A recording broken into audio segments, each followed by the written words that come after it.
Maharashtra today 24 news, सत्य परिस्थितीचा सविस्तर आढावा। स्वराज्य संस्था, महानगरपालिका, नगरपालिका रणधुमाळी। नेत्यांचं मत कोणाला, जनतेचा कौल कोणाला? पहा फक्त महाराष्ट्र टुडे 24 न्यूजवर।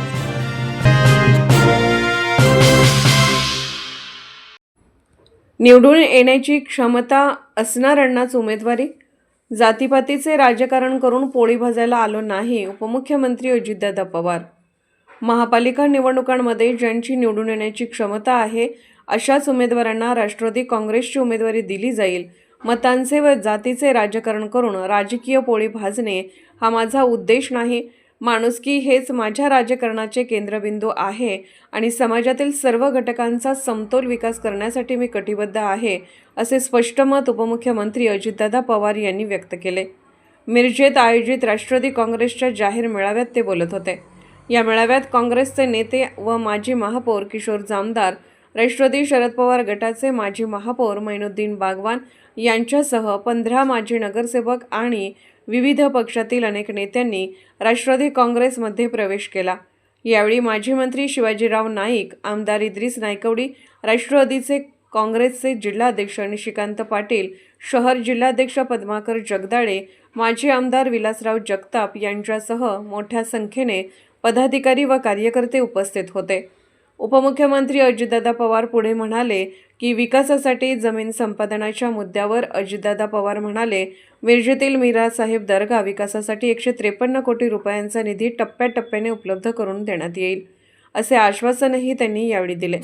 आज राष्ट्रवादी काँग्रेसच्या प्रवेश करणाऱ्यांमध्ये माजी महापौर किशोर जामदार, माजी महापौर मैनुद्दीन बागवान, माजी उपमहापौर आनंदा देवमाने, शिवाजी दुर्वे, करण जामदार, जुबेर चौधरी,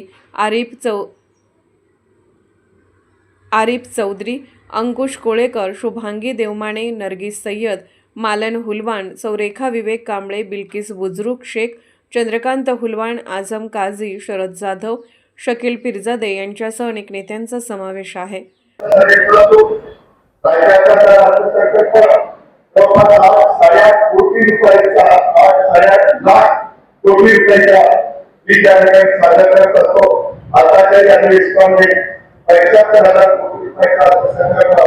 आपण सादर केला आणि त्याच्यात सहसा त्या गरीब वर्गाच्या मुलांना मुलींना त्यांना शिक्षण कसं मिळेल त्याबद्दलचा माझा प्रयत्न असतो, त्या सगळ्यांचा प्रयत्न असतो। मित्रांनो, आपण सांगितलं उपाय एकेकाळी त्या नगरपालिका महानगरपालिकेमध्ये झालेलं रूपांतर त्याच्यामध्ये अधिकाऱ्यांचं नेतृत्व केलं, परंतु अजून बरंच काम त्या चांगली निरंतरपणे करण्याची गरज आहे। वेगवेगळे भाग आहे।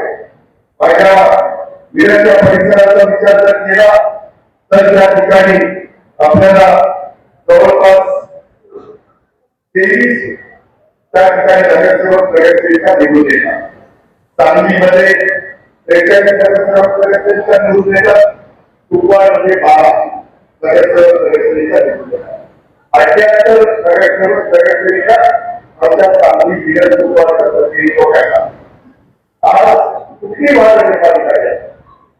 मुंबई अपवाद आहे, त्याच्यामध्ये पुणे नवी मुंबई अपवाद आहे, कारण त्यांचं बजेट मोठ्या त्यांचं आहे। परंतु या 29 पैकी या 4-5 संख्या तर बाकीच्या सगळ्या महानगरपालिकांना केंद्राचा निधी किंवा त्याही महानगरपालिकांना लागतो, राज्याचा निधी, त्याच्यामध्ये वर्ल्ड बँकेचा निधी, सायकाचा निधी, कमी व्याजामधनं जो निधी आपण होतो, जपानमधलं होतं, इतर वेगवेगळ्या वर्ल्ड बँकेकडनं होतो, तो आणल्याशिवाय ज्या प्रकारे लोकसंख्या वाढते त्याचा विचार केल्यानंतर एकट्या आपल्या स्वतःच्या उत्पन्नावर ही महानगरपालिका यशस्वी होऊ शकत नाही। आणि म्हणून अनेक मान्यवरांनी तर बोलत असताना वेगवेगळे प्रश्न मांडले, तिथे टिप्पणी करत होतो, त्यांचं भाषण सर्वत्र बातम्या ऐकत होतो। 1998 साली मला आठवतं की देखील त्यावेळेस लोकप्रतिनिधी म्हणून काम करत होतो, त्यावेळेस सांगली जिल्ह्यात कुपवाडला 3 शहर मिळून महानगरपालिका स्थापन करण्यात आली। आता जवळपास 27 वर्ष झाली.